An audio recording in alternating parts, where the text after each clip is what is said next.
We're joined right now by Melissa Caen, a KPIX 5 political analyst. Normally, at this point, we would talk about who won or who lost in analyzing a presidential debate, but I'm not sure that's the best place to start here.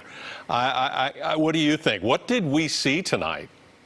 Oh, wow. We saw a real disaster tonight. No one won, no one lost. The polls after the debate showed that it really didn't move people. People who supported Donald Trump thought he won. People who supported Joe Biden thought he won. But the truth is, it's hard to imagine many people watched for very long. It felt like a dysfunctional family gathering with people yelling and talking over each other. It was really uncomfortable.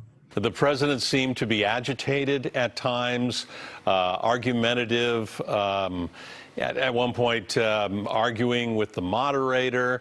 Joe Biden wasn't without his faults. He got into it with the president. There was some name calling.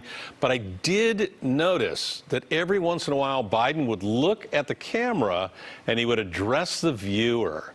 Well, so one of Biden's strategies historically has been to really take focus away from a problematic opponent and focus on the moderator, focus on the people at home. Several times he did this thing where he looked and said, how's your life, these days, or some words to that effect. And so really trying not to give the president all his attention.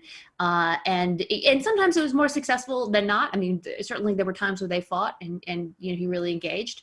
But part of his strategy was clearly to not really totally focus on the president. And I think part of the president's strategy was to really demand that focus by continuing to try to throw Biden off his game. There were a number of pointed questions to both candidates, specifically to the president, about white supremacy and whether he would denounce it. He was asked not once, but a couple of times on that. That's going to be a big headline tomorrow.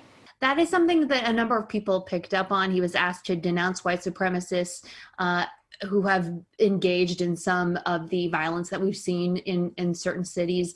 And he called out the Proud Boys specifically. And he said, stand by, stand down. He didn't say, I don't want your support. Melissa Caen, thank you for your time. Appreciate it.